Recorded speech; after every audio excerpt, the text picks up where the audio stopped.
जो वचन है वो ये है कि शैतान झूठ का पिता है, बाइबल में लिखा है। हमें उसके झूठ को पहचानना है, क्योंकि वो झूठ इतनी शिद्दत से बोलता है कि आपको लगता है कि हाँ यही सच है। और दुनिया देखो ना, हम भी तो एक समय में उसी में थे और दुनिया उसी में उलझी हुई है। आप उनको बताने जाओ अगर कि भाई एक बार मरने के बाद दूसरा कोई जन्म नहीं होता, तो वो नहीं मानते। बोलते नहीं, फिर कहीं पैदा हो जाएंगे या तो 84 लाख योनियों में जन्म लेंगे।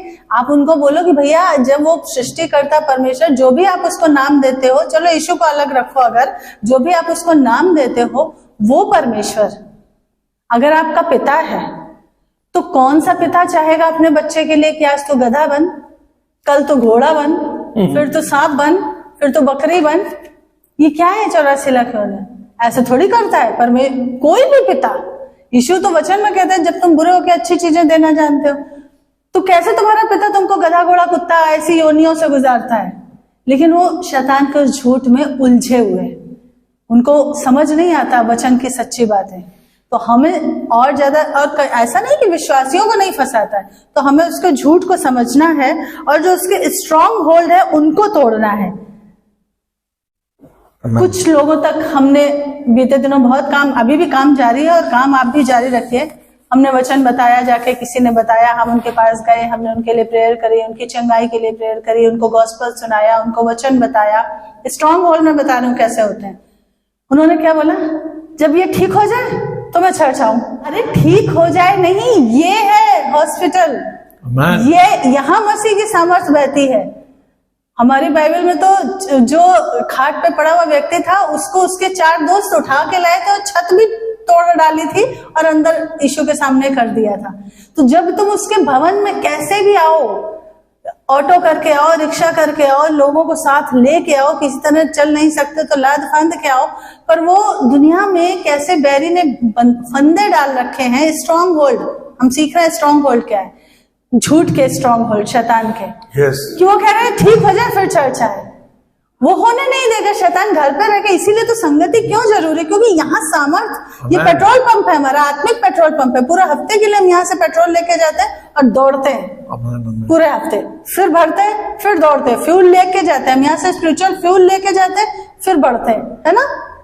तो वो लोग अकेले रह के कभी भी वो उस बंधन से क्या, वो शर्त रख देते हैं पहले ही ये हो जाए। अच्छा, कुछ लोग ऐसे हैं जो हमको मिले, बोले मेरा पैसा चढ़ा देना।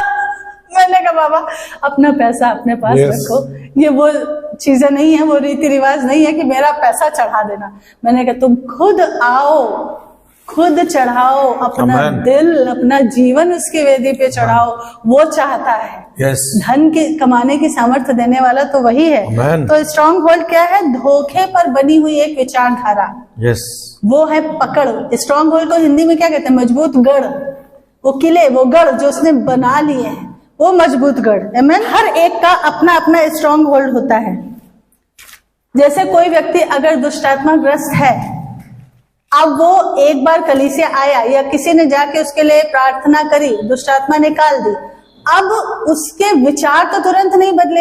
या चर्च आके भी अगर उसका दुष्टात्मा निकल गया तो उसके विचार तो तुरंत नहीं बदले। या इंस्टेंट हीलिंग मिली तो भी उसके विचार तो तुरंत नहीं बदले। और स्ट्रॉन्ग होल्ड बनाता कहाँ है शैतान? विचारों में। मैंने बताया था पवित्र आत्मा दिल में बात करता है, अंदर आत्मा की गहराई में, और वो आपके विचारों में खिलवाड़ खेलता है, भावनाओं में खिलवाड़ खेलता है। आपको एक झूठ, जैसे लास्ट संडे मैंने बताया था कि बोलता है तुमने अपने बच्चे के साथ बचपन से बड़ी सख्ती रखी, बेचारे के साथ बहुत तुमने स्ट्रिक्टली उसको पाला पोसा, थोड़ा तो उसको छूट नहीं दी। तो पवित्र आत्मा ने तुरंत बोला नहीं, जो किया बहुत सही किया, ताकि वो एक डिसिप्लिन्ड बच्चा बन के, आज तुम्हें उसकी टेंशन नहीं है कि वो अरे सुबह 8 बजे की चर्च हो जाएगा कि नहीं जाएगा, अरे सुबह 7 बजे कॉलेज होता था वो जाएगा कि नहीं जाएगा। ये झूठ था शैतान का जो वो फंसाता है। पर पवित्र आत्मा का धन्यवाद हो जो हर पल हमारे साथ रहता है और उसके झूठ को काट देता है, अगर हम पवित्र आत्मा की सुनते रहेंगे तो। और विचारों के जो स्ट्रॉन्ग होल्ड है, जो गढ़ है, उनको तोड़ने के लिए हमें बार बार चर्च आना पड़ता है, वचन से सीखना पड़ता है, क्योंकि वचन हर खुद से घर में बैठ के पढ़ने से समझ में नहीं आता है, हमें सीखना पड़ता है।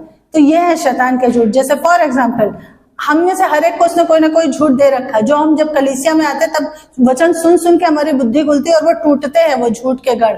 जैसे मुझे बचपन से मैंने बताया बुरे लोग मिले, तो मेरा एक कॉन्सेप्ट क्या हो गया था कि इस दुनिया में सारे बुरे लोग हैं, सारे बुरे लोग हैं। तो जब यीशु का सुसमाचार मुझे मिला पवित्र आत्मा के द्वारा, किसी इंसान ने आके मुझे गॉस्पेल नहीं सुनाया, मैं बता चुकी हूँ। वो एक यीशु बुलाता है मैगजीन मेरे पास है, इसमें पवित्र आत्मा के बारे में लिखा था और मैंने कहा पवित्र आत्मा चाहिए मुझे, ये वाला जो एक्सपीरियंस लिखा है कि मैं बिल्कुल जैसे आग की जीभें मेरे ऊपर उतरी, मुझे मेरे पाप स्मरण आए, मैंने तौबा करी, अब मैं अन्य भाषा बोलने लगा, ऐसा हुआ। दिनाकरण की मीटिंग के गवाहियां पढ़ी थी मैंने उस किताब में। तो मैंने कहा ये तो कौन सा एक्सपीरियंस है, तो हमको बचपन से आज तक नहीं मिला, मुझे ये चाहिए, ये पवित्र आत्मा, यीशु नहीं। हाँ, यीशु से मतलब नहीं, वो टेस्टिमनीज पढ़ी तो मैंने कहा मुझे पवित्र आत्मा चाहिए और मैं पवित्र आत्मा के पीछे भागी। और पवित्र आत्मा की खूबी ये है कि वो कभी अपनी महिमा नहीं लेता, उसने मुझे यीशु से मिलाया। तो जब मुझे पता चला कि अच्छा एक ऐसा परमेश्वर है जिसने हमारे पापों के लिए जान दी है। देखो हम सब पापी थे, हम में से कोई भी बहुत बढ़िया जीवन जीने वाला एकदम पाक पवित्र नहीं था, सबके विचार दूषित थे, शरीर भी हो सकता है हमने दूषित कर रखे हो कामों से, और विचार तो थे ही थे, हाथों से सब दूषित ही थे, हम सारे कंटामिनेटेड वाटर से।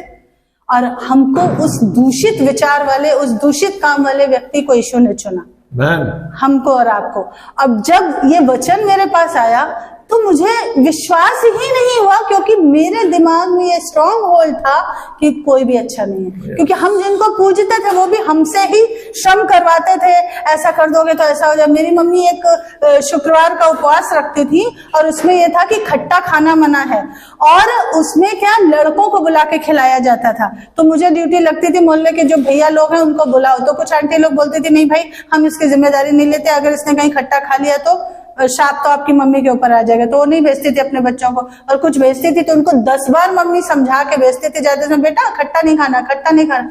अरे वो खट्टा खा लेगा तुम पे शाप कैसे आ जाएगा। तो मैंने देखा कि हम तो जिनको पूछ रहे थे वो भी हम ही से अत्याचार कर रहे थे, हम ही को मतलब ऐसे तलवार के नोक पे किए कर, ये कर, ये कर। और यहाँ यीशु है जो बिना कुछ किए, हम उसको पूछ भी नहीं रहे हैं और वो मेरे पापों के लिए जान दे रहे हैं। तो ये स्ट्रॉन्ग होल्ड मेरा टूट नहीं रहा था, पर धन्यवाद कि पवित्र आत्मा के पीछे भागी थी। पवित्र आत्मा के द्वारा, रोमियो की पत्री में लिखा, पवित्र आत्मा के द्वारा मसीह का प्रेम तुम्हारे मनों में डाला गया है। पवित्र रोमियो 5 में लिखा है। तो पवित्र आत्मा ने मुझे उस प्रेम को समझने में मदद करी, मेरा ये स्ट्रॉन्ग होल्ड टूटा। ऐसे आपके भी बहुत से स्ट्रॉन्ग होल्ड होंगे। क्या मसीह में आने के बाद मुझे बुरे लोग नहीं मिले? इवन चर्च के अंदर मसीह कहला के नुकसान करने वाले भी बहुत सारे मिले, पीठ के पीछे गड्ढा खोदने वाले, जिनके लिए प्रार्थनाएं करो वो भी मतलब हमारे पीछे साजिशें रचने वाले। क्या बुरे मिलना बंद हो गए? लेकिन हाँ, वो स्ट्रॉन्ग होल्ड टूट गया कि सब बुरे हैं। नहीं, मसीह, एक मसीह अच्छा है मेरे लिए, मुझको मेरा यीशु काफी, मुझको मेरा यीशु काफी है। ऐसे स्ट्रॉन्ग होल्ड कलीसिया में जाके टूटते हैं। एक स्ट्रॉन्ग होल्ड होता है जब हम मसीह को नहीं जानते, वचन नहीं जानते, अंधविश्वास का। कितने लोग इस चीज को मानते थे? हमें बचपन से सिखाया गया था कि थर्सडे के दिन नाखून नहीं काटना, शाम के समय झाड़ू नहीं लगाना, शनिवार को सिर नहीं धोना, फलाने दिन कपड़े नहीं धोना, निकले किसी ने छींक मार दी तो लो वापस आके पानी पियो, खाली बाल्टी दिख गई तो अब शगुन हो गया। कितने लोग इन सब में फंसे थे? काला टीका लगा दो तो नजर नहीं लगती बच्चों को। कितने लोग इन सब में फंसे थे? हम सब फंसे थे ना, हम सब फंसे थे। ये अंधविश्वास का स्ट्रॉन्ग होल्ड था जो हमें समझ में आया। जैसे मेरी एक मेड थी पहले, वो बताती थी कि उसके हस्बैंड ने सुसाइड किया, तो वो बोलती थी कि मेरे हस्बैंड का जो आत्मा है ना वो मेरी सास के घर में भी मंडराता है और मेरे घर में भी, मैं उसने अलग घर लिया तो बोली इधर भी आता है और जोर जोर से दरवाजा भड़बड़ करता है। तो ये तो मुझे पता है वचन से कि हाँ, जो सुसाइड करता है उसका आत्मा स्वर्ग तो छोड़ दो, स्वर्ग तो अगर वचन पे, वो तो मुस्लिम भी मानते हैं कि सुसाइड मत करना, नहीं तो तुम स्वर्ग जन्नत नहीं जाओगे, जबकि वो तो वैसे भी बिना यीशु के कोई नहीं जाएगा स्वर्ग। लेकिन ये वचन में लिखा है कि हत्या करने वाले, चाहे तुम दूसरे की कर रहे हो चाहे खुद की कर रहे हो, वो स्वर्ग नहीं जाते। तो सुसाइड करने वाले का आत्मा भटकता है, ये मुझे पता है। पर वो कह रही थी एक दिन, दीदी रोज रोज भड़बड़ होती थी बालकनी में, मैंने क्या किया, वो लोहे का जो वो कूटने वाला होता है ना, अदरक वगैरह लहसुन कूटते हैं, खल्लर मूसल बोलते हैं, आप लोग क्या बोलते हैं मालूम नहीं, तो वो लोहे का मैंने बालकनी के गेट के बाहर रख दिया और बंद कर लिया, फिर नहीं खटका। मुझे इतनी हंसी आई, इतनी हंसी आई, मैंने कहा दुष्ट आत्मा, जो भटकती हुई आत्मा, वो लोहे के तुम्हारे उस किचन के बर्तन से डर गई। सोचो कैसे कैसे मिथ है, कितनी मतलब बेवकूफी की बातें हैं। छोटे बच्चों को क्या बोलते हैं, उसके सिरहाने चाकू रख दो, छोटा सा चाकू ला के रख दो, वो लोहे का चाकू, तो उसको दुष्ट आत्मा नींद में परेशान नहीं करेगा, सताएगा। ये होता है क्या? हम वचन जानते हैं, एक ही नाम है यीशु नाम, जिससे दुष्ट आत्मा थर थर कांपती है। और कई बार गवाहियों में आप देखो, जैसे ओपन एयर मीटिंग वगैरह में दिनाकर अंकल ये चीज हमेशा बोलते थे कि जब लोग गवाही देने आते हैं, टेस्टिमनी देने आते हैं, तो वो बोलते हैं मुझे प्रभु ने चंगा कर दिया, मुझे प्रभु, वो यीशु नाम ही लेना भूल जाते हैं। तब कहते हैं, हम डेलिब्रेटली उनसे पूछते हैं कि किस प्रभु ने आपको चंगा, गॉड एंड गॉडेस तो बहुत सारे हैं, बनाए हुए गिराए हुए स्वर्गदूत, तो यीशु नाम नहीं लेने देता वो, यीशु नाम में। इसलिए मैं बोलती हूँ हमेशा प्रभु प्रभु नहीं, साथ में यीशु लगाओ, यीशु प्रभु, यीशु मसीह, यीशु ने ऐसा किया, प्रभु ने कर दिया, प्रभु ने, प्रभु प्रभु ठीक है, बट उस नाम में सामर्थ है, यीशु नाम में सामर्थ है। वो दिनाकर अंकल कहते हैं कि वो लोग ये नाम ही पूरी गवाही दे रहे, पर कह रहे प्रभु ने चंगा कर दिया, प्रभु ने ऐसा कर दिया, तो वो पूछते थे कौन से प्रभु, तब कहते थे यीशु मसीह। तो ये भी काम होता है, पकड़, मतलब वो आखिर तक हार नहीं मानता है कि आपके माइंडसेट को चेंज ना होने दे। कुछ लोग बोलते हैं हींग लगा दो बच्चे के, छोटे बच्चे के बालों में गीली करके चिपका दो तो दुष्ट आत्मा पीछे। हमारे यहाँ बहुत टेंट्रम होते थे, इसलिए हमें पता है, शायद आपके इतने ना होते, पर हमारे घरों में बहुत होते थे। बिल्ली रास्ता काट जाए तो अब शगुन हो गया। लोगों को ये पता नहीं है कि परमेश्वर दुख नहीं देता है। वो कहते हैं बीमारी आती है तो कहते हैं अरे वो अपने भगवान या जो जिसको भी मानते हैं, अरे उसने दुख दे दिया, अरे उसने बीमारी दे दी। हमें ये पता है वचन से कि बीमारी परमेश्वर के पास, यीशु के पास है ही नहीं, तो वो देगा कहां से? उसके पास चंगाई है, उसके पास छुटकारा है, उसके पास भरपूरी है। बीमारी देने वाली दुष्ट आत्माएं होती हैं, उनका पूरा एक प्रॉपर ऑर्गेनाइजेशन है, कैटेगरीज हैं, स्पिरिट ऑफ इन्फर्मिटी, कैंसर के स्पिरिट, अंधेपन के स्पिरिट, ये सारी चीजें हैं जो वो लोगों के शरीरों में चुभाते हैं, बाहर से तीर चुभाते हैं। और हम जब जानते नहीं थे वचन को, तो हमको ये सारी चीजें पता नहीं थी, और हम उन्हीं स्ट्रॉन्ग होल्ड में जीते थे, उन्हीं विचारों में जीते थे कि हाँ ये सब तो धागा बांध लो, टीका लगा लो, ज्वाइंटनेस हो गया, बाबा जी के पास चले जाओ, वो कुछ ऐसे, वो पता नहीं, मुझे बचपन का याद है, मेरी मम्मी को एक बार हुआ था, मैं छोटी थी तो उनके साथ मैं भी गई थी। वो बाबा जी कोई पंडित जी थे, तो वो तसले में पानी लेके और वो पता नहीं क्या ऐसे ऐसे कर रहे, तो पानी पीला पीला हो गया, पता नहीं नीचे हल्दी डाल रखी थी, क्या किया था, तो बोले इसमें आ गया।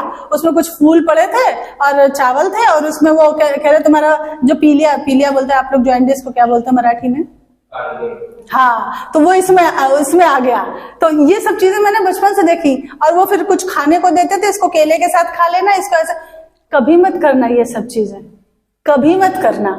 मेडिकल साइंस अलाउड है बाइबल में, दवाओं के लिए मना नहीं किया गया है, लेकिन इन सब चीजों में कभी मत पड़ जाना। ये झाड़ फूंक के ऐसे ऐसे उतरता है क्या? आप साइंटिफिकली भी सोचो, ऐसे कैसे ज्वाइंटिस ठीक होता है? उल्टा तुम और 100 दुष्ट आत्माओं को चिपका के ले आते और एक ज्वाइंटिस ठीक कराने गए 10 और को ले आए।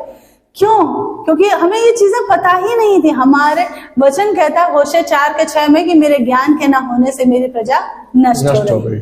हम सबको यीशु ने बनाया है, चाहे कोई उसे माने या ना माने, कुछ और ही कर रहा हो, हम सब भी अलग रास्ते पे थे। बनाने वाला, क्योंकि क्रिएटर गॉड ओनली जीसस, केवल यीशु ही है। वही है जो सृष्टि के बनने से पहले भी था, सृष्टि के बनने के बाद भी है और आगे तक भी रहेगा। तो कोई दूसरा क्रिएटर नहीं है। शैतान क्रिएट नहीं करता है, वो नकल करता है, वो जेरोक्स करता है, कॉपी करता है, कॉपी कैट है, वो नकलें करता है। जो परमेश्वर को करता है देख लेता है, फिर उसकी कॉपी करता है। वो क्रिएट कुछ नहीं कर सकता, वो सिर्फ भरमा सकता है, क्योंकि वो झूठा है और झूठ का पिता है। तो हमें इन स्ट्रॉन्ग होल्ड से बचना है। टीका लगाने से, धागा पहनने से, ताबीज बांधने से, इन सब से कुछ नहीं होता है। और काला धागा तो कतई कुछ नहीं कर सकता, उल्टा दुष्ट की शक्तियों को ले आता है। आजकल क्या चल रहा है, जो नूह के दिनों में था वही सारे पाप फिर से आ गए हैं। नूह के दिनों में सोचो, पूरी मनुष्य जाति को मिटा दिया था प्रभु ने जल प्रलय लाके, और उससे सालों पहले तक करीब करीब बाइबल के इतिहासकार बताते हैं शायद 100 साल लगे थे। कितने साल लगे नूह को जहाज, क्योंकि उन दिनों तो लोग 800 900 1000 साल जीते थे ना, 100 साल लगे थे नूह को जहाज बनाने में। 120 हाँ, और वो 100+ ईयर्स लगे थे, और वो उन सालों में बराबर आसपास के लोगों को चेतावनी देता रहा कि जल प्रलय आने वाली है, पाप धरती पे बढ़ गया है, पाप से तौबा करो, इस जहाज में आ जाओ। उसके बनते हुए जहाज में मदद करना तो दूर, उल्टा उसका मजाक उड़ाते थे। कहाँ है जल प्रलय, कहाँ है बारिश, नोहा बारिश तो आई नहीं, बारिश ही नहीं हो रही है, बारिश ही नहीं हो रही है, कहाँ है तेरा जल प्रलय, लाया नहीं क्या तेरा प्रभु जल प्रलय, उसका मजाक उड़ाते थे। परमेश्वर 100 साल तक ठहरा रहा कि लोग मन फिरा रहे हैं, एक ने भी मन नहीं फिराया। और पाप को बहुत नॉर्मलाइज करके दिखाया जाता था उन दिनों कि सब नॉर्मल है, सब एक हफ्ता पानी दरवाजा बंद करने तक, एक हफ्ता तक भी रुका रहा, मतलब जब आ गया था पानी, एक हफ्ते तक रुका रहा परमेश्वर। इतना वो आज भी धीरज धर रहा है। आज भी क्या हो रहा है, आज आप सोशल मीडिया पे देखो, जो समलैंगिकता का पाप है, जो ले है या लेस्बियन है या गे है, ये या जो होमोसेक्सुअल हैं, ये पाप है। और इसके लोग खुले आम वीडियोस बना के दिखा रहे हैं, खुल के बोल रहे हैं कि नहीं, लड़की लड़की शादी कर रही है, लड़का लड़का शादी कर रहा है। लोग ऑपरेट करके अपने अंग बदलवा रहे हैं, अपने इंटरनल ऑर्गन्स चेंज करवा रहे हैं कि मुझे तो ऐसा फील होता था तो मैं ऐसा बन गई। मैंने एक ऐसे ही उसकी गे की टेस्टिमनी सुनी कि वो लड़का था, उसके अंदर ये सारी चीजें दुष्ट आत्माओं का खेल है, इतना जान लो। किसी को भी, एक लड़की कह रही थी, उसकी टेस्टिमनी सुन रही थी मैं, उसका भी उदाहरण हुआ, पर वो कह रही थी कि मैंने पहली बार अपने क्लास में किसी को सुना था कि ये लड़की और इसको लड़की से प्यार हो गया है, तो मैं उस पर बहुत हंसी थी। मुझे नहीं पता था कि आने वाले समय में मैं भी इसी प्यार में पड़ जाऊंगी। तो वो दुष्ट आत्मा जो उसके अंदर था वो इसके अंदर भी आया, और ये भी इसी तरह से हो गई, लेस्बियन हो गई, ठीक है। और एक जो सेव हो चुका है, उसने बताया कि मैं लड़का था, मैं लड़की बन गया, उसके बाद मेरा उद्धार हुआ। जब उद्धार हुआ तो दुष्ट आत्मा अंदर से निकल जाए, उद्धार के बाद दुष्ट आत्मा निकल गया ना, तब उसको समझ में आया कि उसने अपने ये शरीर जो पवित्र आत्मा का मंदिर है, जहाँ परमेश्वर के पवित्र आत्मा को रहना चाहिए, वहां तुम इस शरीर के साथ खिलवाड़ कर रहे हो। क्या परमेश्वर गलती करता है? परमेश्वर कभी गलती नहीं करता है, वो कुछ भी गलत नहीं करता है। हम हैं जो इतने बेवकूफ हैं कि उसकी गलतियां गिनाते हैं। और वो कहती है, मतलब वो कहता है कि तब मैंने फिर वापस ऑपरेशन कराया और फिर से लड़का बना। सोचो कितना तुमने अपने शरीर के साथ खिलवाड़ किया, क्योंकि वो दुष्टात्मा ने तुम पर प्रहार किया था, उसने तुम्हारे अंदर कब्जा लिया था। और आज इन चीजों को बड़ा नॉर्मल करके दिखा रहे हैं कि हम तो सिर्फ प्यार बिखेरते हैं। जो उनको क्रिटिसाइज कर रहे हैं उनको बोलते हैं कि तुम नफरत बिखेर रहे हो। अरे भैया, जो जाति और धर्म के नाम पे नफरत बिखेरी जा रही है, वहां प्यार बिखेरो ना। ये पाप करके तुम कौन सा प्यार बिखेर रहे हो? तो ये चीजें हैं जो शैतान बिल्कुल इन चीजों को नॉर्मल करके दिखाता है। जैसे कि अभी बीते दिनों कितना 14, आज 16 है ना शायद, 16, अभी 14 को वैलेंटाइन डे था। अभी वैलेंटाइन डे का असली मकसद और असली जो है वैलेंटाइन शुरू कहाँ से हुआ, इसके बारे में किसी को नहीं पता। आज वैलेंटाइन का पूरा रूप बिगड़ा हुआ है, पूरा रूप बिगड़ा हुआ। मैं समझती हूँ शायद आप लोगों को भी नहीं पता होगा। आपको पता है, गुड, अच्छी बात है। जिसको पता है अच्छी बात है, जिनको नहीं पता उनकी जानकारी के लिए बता दूं कि संत वैलेंटाइन 3री सदी में एक पादरी थे। और उस वक्त ऐसा हुआ था कि जो वहां का क्लॉडियस II करके जो रोम का राजा था, उसने शादियां प्रोहिबिटेड कर दी थी, क्योंकि वो लोगों को पकड़ पकड़ के अपनी सेना में भर्ती कर रहा था। और वो कह रहा था कि अगर ये शादी करेंगे, घर गृहस्थी में फंस जाएंगे, तो ये अच्छे सैनिक नहीं बनेंगे। और उससे क्या हो रहा था, पाप बढ़ रहा था। क्योंकि जब शादी के लिए आपकी एज हो गई है, आप नौकरी में हो और आप शादी नहीं कर रहे हो, तो शैतान ऑटोमेटिकली आपके अंदर पाप डालेगा। इसीलिए वचन में लिखा है कि ईमानदारी से शादी कर लो और विवाह बिछौना पवित्र रहे। विवाह सबसे पवित्र चीज है इस धरती पे, जो परमेश्वर ने पहला रिश्ता बनाया। और उसी पवित्र बिछौने को खराब करने की साजिश थी शैतान की। उस समय। तो ये जो सेंट वैलेंटाइन थे ये इसके खिलाफ खड़े हुए थे और ये चोरी छिपे जवान लड़के और लड़कियों को बाइबल का संदेश देते थे, यीशु के प्यार के बारे में, अगापे लव के बारे में बताते थे, ब्रदरली लव के बारे में बताते थे और पवित्र पति पत्नी के प्रेम के बारे में बताते थे। क्योंकि अगर लड़के लड़कियां शादी नहीं करने दिए जाएंगे तो वो कहीं ना कहीं से शैतान उनकी शारीरिक इच्छाओं को पूरा करने के लिए उनके अंदर भावनाएं डालेगा। स्ट्रॉन्ग होल्ड की बात कर रहे हैं, समझिए इस चीज को। भावनाओं में खिलवाड़ खेलता है, उससे क्या होगा? नाजायज औलादों की बाढ़ लग जाएगी, समाज करप्ट हो जाएगा। तो सेंट वैलेंटाइन चाहते थे कि ये गलती ना हो। जो पादरी थे वैलेंटाइन, वो चाहते थे कि ये समाज को खराब करने का काम, शैतान का खेल ना चले, इसलिए वो शादी की पवित्रता और इम्पोर्टेंस समझाते थे और लोगों की चुपचाप शादियां जो करना चाहते थे उन मसीह बच्चों की, मसीह जवानों की शादियां करवा देते थे। और जब ये बात उस राजा को पता चली, रोम के एम्परर को पता चली, तो उसने उन्हें पकड़वा के जेल खाने में डाल दिया। और जब जेल खाने में डाला है तो इसका इतिहास वैलेंटाइन का बताता है कि वहां पे जो जेलर था उसकी लड़की अंधी थी, तो जेल के जेलर की लड़की को भी उन्होंने प्रेयर करके हील किया था। Praise the Lord. और उसके बावजूद ये जो राजा था, जब ये देख रहा था कि वैलेंटाइन का प्रभाव इतना ज्यादा है, तो वो उनसे बोल रहा था वैलेंटाइन से कि तुम रोमन धर्म को कबूल कर लो।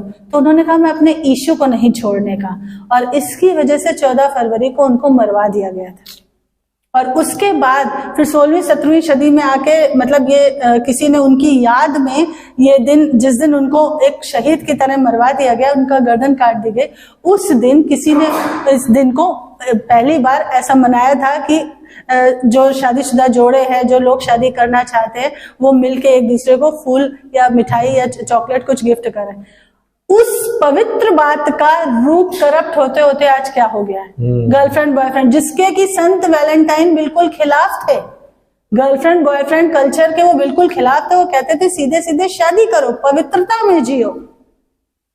आज ये गर्लफ्रेंड, कल वो गर्लफ्रेंड, ये मेरा एक्स बॉयफ्रेंड, वो मेरी एक्स गर्लफ्रेंड, ये चल रहा है। इस चीज को बड़ा नॉर्मल करके दिखा रहे हैं। और वैलेंटाइन के जो शहीद दिवस था उसका भी रूप बिगाड़ दिया गया है। बहुत से विश्वासियों को नहीं पता, वो सोचते हैं हाँ ये फॉरेन का कल्चर है, हाँ ये लव बर्ड्स के लिए होता है, हाँ एक दूसरे को काट दो, चॉकलेट दो, जाके केक काटो, खाओ पियो, मजे करो, फिर अपने अपने रास्ते। ये नहीं था, वो तो एक मसीह के वचन पे चलने के लिए मरवा डाले गए। सोचो, और हमें पता ही नहीं। ऐसे ही शैतान सही को गलत करके आज दिखा रहा है लोगों के अंदर स्ट्रॉन्ग होल्ड। ऑलरेडी हमारे देश में तो बहुत से स्ट्रॉन्ग होल्ड चल रहे हैं, उनको तोड़ना। उनको बोलो कि नहीं भाई, ये मरे हुए, जो मर गया व्यक्ति अगर यीशु में था तब तो वो स्वर्ग पहुंच गया, कोई प्रॉब्लम नहीं। अगर यीशु में नहीं था तो वो स्वर्ग नहीं गया। तो अब तुम उस मरे हुए के नाम से 13वें दिन खाना दो, 10वें दिन खाना दो, व्यर्थ है। वहां क्या होता है? दुष्ट आत्माएं आती है, इसलिए कहा जाता है कि ये खाना नहीं खाना है हमको, नहीं उसमें पार्टेक नहीं करना है हमको। वो मानते ही नहीं, वो बोलते नहीं हमारे शास्त्र, हमारा ये क्यों? क्योंकि जो गिराए हुए स्वर्गदूत थे उन्होंने बहुत सारा झूठ रच दिया है, बहुत सारा। जब मैं बचपन में हिस्ट्री पढ़ती थी तो मैं पढ़ती थी उसमें कि पहले मनुष्य गुफाओं में रहता था, फिर उसको आग जलाने का ज्ञान आ गया, फिर उसको भाषाओं का ज्ञान आ गया, फिर वो पहिए बना। मैं सोचती थी एकदम से कौन दे गया ये ज्ञान? जब बाइबल के डीप डीप डीप हिस्ट्री पढ़ो तो पता चलता है जो गिराए हुए स्वर्गदूत थे, इनके पास वो परमेश्वर की नॉलेज थी, वो उन्होंने इंसानों के अंदर भर दी और वहीं से पाप आ गया। और उन्होंने अपने आप को देवी देवता करके पुजवाना शुरू कर दिया और उन्होंने आधे जानवर आधे मनुष्य इस तरीके के मिक्स ब्रीड पैदा करना शुरू कर दिया, क्योंकि पशुओं तक को नहीं छोड़ा। और मनुष्य जाति उनका देख देख के पाप करना सीख गई। और वही स्ट्रॉन्ग होल्ड, वो कहते हैं ना पूर्वजों से चला आ रहा है। तो भैया पूर्वजों से कैसे चला आ रहा है? जिस दिन से आदम और हवा बने थे उनको ईडन गार्डन से बाहर छल से धोखे से निकाला गया था, उसके बाद से ये गिराए हुए स्वर्गदूतों की नजर उन पर थी, जो उनकी संतानें पैदा होती। पहला पाप हत्या का कराया, जलन शैतान के पास थी, कंपटीशन शैतान के पास था, वो अपने ही सृष्टिकर्ता से कंपटीशन कर रहा था। विश्वासियों के अंदर भी चर्च में डाल देता है, पास्टर से कंपटीशन शुरू कर देते। तो वही चीजें उसने हवा में डाली थी, छल से बोल रहा था तुम परमेश्वर के तुल्य हो जाओगी, क्योंकि वो खुद परमेश्वर के तुल्य होना चाहता था। उससे ऊंचा सिंहासन, यशाया 14 पढ़ो, उससे ऊंचा सिंहासन लगाना चाहता था। वही भावना वो डालता है इंसानों के अंदर। कैन ने हाबिल को मार डाला, पहला पाप आ गया मौत का। पहला पाप ईडन गार्डन में, दूसरा पाप ये जलन का, तीसरा उसने उसकी हत्या कर दी।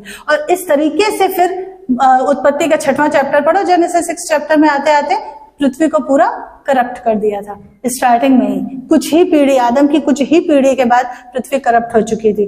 तो ये सारे स्ट्रॉन्ग होल्ड है जो शैतान डालता है, जो हमें पता नहीं होते हैं। झूठ में फंसाता है, भावनाओं में फंसाता है। भावनाएं कौन सी?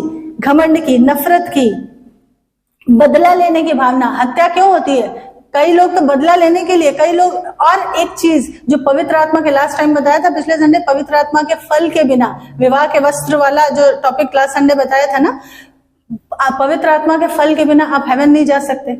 जब तक आपके अंदर पवित्र आत्मा के फल नहीं है, कितने भी मुर्दे जिंदा कर लो, आप हेवन नहीं जा सकते। पवित्र आत्मा के फल हमारे अंदर होना बहुत जरूरी है। लोग क्या कहते हैं? मैं खुद ऐसी थी, मैं खुद कहती थी कभी माफ नहीं करूंगी, कभी माफ नहीं करूंगी। परमेश्वर कहता है इस क्षमाहीनता के चलते स्वर्ग नहीं आ पाओगे। एक लेडी ने अपनी टेस्टिमनी यूट्यूब पे डाली थी कुछ साल पहले, आई थिंक 8 साल पहले, 9 साल पहले। वो मसीही लेडी थी, उसका पति उसके साथ अत्याचार करता था और उसने अपने पति को माफ नहीं किया था और वो मर गई थी और स्वर्ग गई, उसको हेवन में एंट्री नहीं मिल रही थी। यीशु ने कहा ना, तूने आज तक अपने पति को माफ नहीं किया, आई कैसे इधर? ये तो कहो कि उसको वापस से परमेश्वर ने जीवन दान दिया, बेनीहीन को जैसे दिया उसको दिया, वापस आई और धरती पे आके अपनी गलतियां सुधारी। इसीलिए मैं कहती हूँ आखिरी सांस तक आस है, उसके बाद कुछ नहीं। Judgement has been set. Hades में गॉस्पेल एक ही बार सुनाया गया था। वो पतरस ने जो अपनी पत्री में लिखा ना, जब यीशु क्रूसिफाइड हुए 3 दिन तक नीचे जाकर वहां गॉस्पेल सुना के विदेही आत्माओं को अपने साथ ले गए। अब वहां गॉस्पेल नहीं सुनाया जाता है, वो वंस फॉर ऑल था। यीशु क्रूस पे वंस फॉर ऑल गए, हेडीज में जाके गॉस्पेल वंस फॉर ऑल सुनाया। अब नहीं, अब वहां गॉस्पेल नहीं सुनाया जाता। अब वहां से वहां गए तो फिर ऊपर क्यों? क्योंकि लूका में दिया है ना, लूका के 16 चैप्टर में उस अमीर व्यक्ति को अब्राहम कह रहा है कि जो किताबें हैं, पवित्र शास्त्र है, उनको पढ़ो। अब यहां से वहां नहीं आ सकता, न लाजर तेरे पास आ सकता है, न तू हमारे पास आएगा। Judgement has been set. एक कोरियाई मिशनरी जो अमेरिका में सेटल है, चूनम थॉमस, उनकी एक बुक है हेवन इज सो रियल। वो मैंने 2008 में पढ़ी थी, मैंने बताया था। उसमें उसने हेल में अपने, जब उसको हेल का विजन एक बार दिखाया, अपने मम्मी और पापा को देखा, तो उसने यीशु से कहा, यीशु उसको हेल का विजन दिखाने एक बार ले गए थे, तो उसने कहा कि पापा तो मेरे गलतियां करते थे, दूसरी स्त्रियों के पीछे भागते थे, पाप करते थे, मम्मी को चीट करते थे, लेकिन मेरी मम्मी ने कभी कुछ गलत नहीं किया, फिर यह हेल में क्यों है? और वो बहुत रोई। यीशु ने कहा, daughter I am sorry, judgement has been set. क्योंकि उसकी मम्मी यीशु को नहीं जानती थी। बहुत कड़वा है, शैतान को बड़ी मिर्ची लगती है जब लोगों को ये बोलो तो उनके मनों में जो घुसा बैठा है वो तिल मिलाते हैं कि अच्छा बिना यीशु के हम नहीं जाएंगे स्वर्ग, ठीक है चले जाएंगे, नेट तो चले जाएंगे। मेरे मामा ऐसे बोलते हैं, ठीक है चले जाएंगे, नेट तो चले जाएंगे। उनको नर्क की भयानकता पता ही नहीं।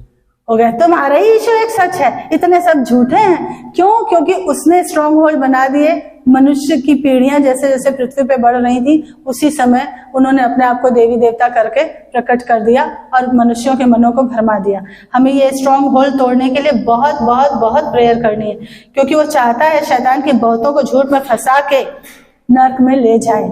यही उसकी मंशा है। और यीशु चाहते हैं कि बहुतों को बचाया जाए, और इसलिए यीशु को अपने को वर्कर्स चाहिए जो कि हम और आप हैं, उसकी बारी के मजदूर। इसलिए उसको हमारी और आपकी जरूरत है, क्योंकि हमारे पास वो एक्सपीरियंस है जिसमें से हम गुजरे हैं। स्वर्गदूतों के पास एक्सपीरियंस नहीं है। वो चाहे तो एक पल में सारे स्वर्गदूत काम कर देंगे, उद्धार हो जाएगा डंडे मार के सबका, लेकिन वो जबरदस्ती का परमेश्वर नहीं है। और हम एक्सपीरियंस होल्डर है, क्योंकि यीशु कहता है कि मैं पहले उस रास्ते से गया इसलिए मैं तुम्हारा दर्द समझता हूँ। आप जब उसमें से निकल के आए तो आप उनकी भावनाओं को समझ सकते हो कि कैसे समाज का डर है, वो चीजें वो फेस करे। इसलिए वो उसको आपकी जरूरत है कि बहुत सी आत्माओं की फसलें काटो, अंत का समय है, उसके भवन में इकट्ठा करो। दूसरी चीज, यीशु को अपने जीवन के हर कमरे पे, हर कमरा मतलब हर क्षेत्र पे नियंत्रण दो। हर क्षेत्र पे। ये नहीं कि यीशु आप केवल ड्राइंग रूम तक रहो, किचन और बेडरूम मेरा, अच्छा ठीक है बालकनी और ये चिल्ड्रन रूम ले लो, किचन और बेडरूम मेरा। अगर आप ऐसा करोगे तो शैतान आपसे खेल खेलता रहेगा। विच मीन्स, ये एग्जाम्पल साइट कर रहा हूं मैं आपको। अगर समझो आपने अपने घर के हर कमरे पे यीशु को अधिकार दे दिया, फिर क्या होगा? शैतान बेल बजाएगा, मतलब आपके जीवन में नॉक करेगा, यीशु अब अधिकारी उस घर का कौन है? यीशु। दरवाजा कौन खोलेगा? यीशु। शैतान यीशु को देखेगा वैसे ही उल्टे पैर भाग जाएगा, आपके जीवन में अंदर हलचल बचा ही नहीं पाएगा। इसलिए लेकिन हम क्या करते हैं, हम उद्धार पाके भी, हम तो तालियां भी इतनी धीमी बजाते हैं, कितने नाश्ता करके नहीं आए हम तो उसके लिए ताली भी नहीं बजा पाते कि हाँ यीशु दरवाजा खोलेगा तो शैतान उसको देख के भाग जाएगा। अब हम में से कितने हैं जो मसीह में आने के बाद भी अपने जीवन के कई क्षेत्र हम अपने अधिकार में रखते हैं कि नहीं नहीं ऐसे करेंगे। हम यीशु यीशु भी करते हैं, हम नकली पेपर भी बनवा लेते हैं, हम रिश्वत देके भी काम करवा लेते हैं, हम थोड़ा सा घूस भी दे देते हैं टेबल अंडर द टेबल, क्योंकि हमको दुनिया ये सिखाती कि ये सब चलता है, मसीह के राज्य में नहीं चलता। उद्धार पाने के बाद ये पाप है। जब तुम यीशु से प्रार्थना कर रहे हो तो फिर से, क्योंकि यिर्मयाह 17 में लिखा है, पढ़ लीजिए 5 में, बहुत जरूरी है। 7 में लिखा है, वो शापित है वो। यिर्मयाह 17 पढ़िए, जो मनुष्य पे मन लगाता है। श्रापित है वह पुरुष हाँ, जो मनुष्य पर भरोसा रखता है और उसका सहारा लेता है, जिसका मन यहोवा से भटक जाता है और निर्जल देश के अधमरे पेड़ के समान होगा। शापित है वह पुरुष या वो मनुष्य जो मनुष्य पर भरोसा रखता है और उसका सहारा लेता है। मैंने बहुत से मसीहों को देखा है जो यीशु यीशु भी करते हैं, चर्च में आके पास्टर को बोलते हैं प्रेयर करो, और पीछे से जाके रिश्वत भी देते हैं, नकली पेपर भी बनवाते हैं, झूठ भी गढ़ते हैं। इसीलिए शैतान को अवसर मिलता है उनके जीवन में खेल खेलने का। इसीलिए क्योंकि हम इस वचन को जानते ही नहीं कि अगर तुम इंसान पे भरोसा कर रहे हो तो तुम्हारे ऊपर शाप आएगा ही आएगा, क्योंकि इंसान किसी का सगा नहीं होता। इंसानों की फितरत बाबा आदम के जमाने से उसने बिगाड़ दी थी बैरी ने, वो बाबा आदम के जमाने से वही बीज आए। इसीलिए यीशु इंसान के बीज से नहीं आए थे, वो पवित्र आत्मा के बीज से आए थे। और हमारा इसीलिए नया जन्म होता है जब हम उद्धार पाते हैं। वो जो बीज, वो जो माता और पिता के जो डीएनए आए थे हमारे अंदर, वो यीशु के लहू से शुद्ध किए जाते हैं, वो निकाले जाते हैं। हमें लगता है कि पेपर भी नकली बनवा लिए और प्रेयर भी कर ली, यीशु को तुम्हारी नकली गवाही नहीं चाहिए। इधर तुम रिश्वत देके पेपर बनवा के, मैं ऐसे लोगों को पर्सनली जानती हूँ, घूस देके नौकरी लगवा दी, काम करवा लिया, और यहाँ आके कह रहे हैं कि यीशु, चर्च को ये दिखाने के लिए कि देखो मैं यीशु का कितना फेवरेट हूँ, यीशु ने मेरी प्रेयर सुन ली। नहीं चाहिए उसको तुम्हारी नकली गवाही, क्योंकि ये पाप है। एक तो चर्च में झूठी गवाही दे रहे हो, ये नहीं बता रहे हो कि मैंने पीछे से काम कैसे बनवाया है। उसको नहीं चाहिए तुम्हारी झूठी महिमा, वो सब कुछ जानता है, उसको पता है तुम पाप करके आए हो, पीछे से नकली पेपर बनवा के आए हो, और यहाँ झूठ मूठ यीशु का नाम महिमा दे रहा है। उसको ऐसी झूठी महिमा नहीं चाहिए। सच में यीशु ने काम किया है, ठीक है, आप बिंदास बताइए, लेकिन जो काम तुम मनुष्य रीति पे बनवा के आए हो, वहां अपनी महिमा के लिए गवाही मत दो कि हाँ ये यीशु ने किया, क्योंकि यीशु को भी पता है कि भैया तुम करवा के आए ये काम, तुमने दुनिया की रीति पे काम करवाया। कोई भी नेता, कोई भी अभिनेता, कोई भी व्यक्ति तुम्हारा भला नहीं कर सकता सिवाय यीशु के, सिर्फ यीशु ही है। और वो ऐसा है कि वचन कहता है भजन संहिता में, जब किसी का चाल चलन यहोवा को भाता है तो उसके शत्रुओं को भी उसका मित्र बना देता है। वो उन अथॉरिटीज का मन, नीति वचन में भी लिखा है, राजा के मनों को नालियों के समान तुम्हारी ओर फेर देगा। अधिकारियों, तुम यहाँ प्रार्थना करो, दानियल को देखो ना, उसका जीवन, वो प्रार्थना करता था और अधिकारियों के मन उसकी ओर फिर जाते थे। राजाओं के मन तुम्हारी ओर फेवर में आ जाएंगे। परमेश्वर और मनुष्यों का अनुग्रह और फेवर जो लूक 2:40 और 52 में लिखा है वो तुमको मिलेगा। शर्त यह है ईमानदारी, वफादारी। तुम ईमानदार रहो, उसके वचन पे चलो। हम क्या करते हैं, हम घूस भी देते हैं, फिर हम कहते हैं ये काम हो जाए, प्रार्थना कर लो। तो जब तुमने ऑलरेडी वहां पे पाप को बीज बो ही आए हो, तब क्या यीशु का नाम लगा रहे हो? तब करो फिर वही दुनिया की रीति से, है ना, क्योंकि शाप तो आ ही गया ना, शापित है, लिखा है। हमें ये चीजें पता नहीं होती क्योंकि हम यहूदा इस्करियोती रात दिन यीशु के साथ रहता था, एक ही थाली में खाता था, फिर भी वचन नहीं सीख पाया, फिर भी लालच में पड़ गया, एक ही थाली में खाता था। तो हो सकता है हम चर्च के अंदर बैठे हों पर फिर भी वचन के अनुसार चलना सालों साल ना सीखें, हो सकता है, ये पॉसिबल है। यहूदा इस्करियोती को हमने देखा ना, सच्चे वचन पे मन लगाने के लिए पवित्र आत्मा का पावर मांगो।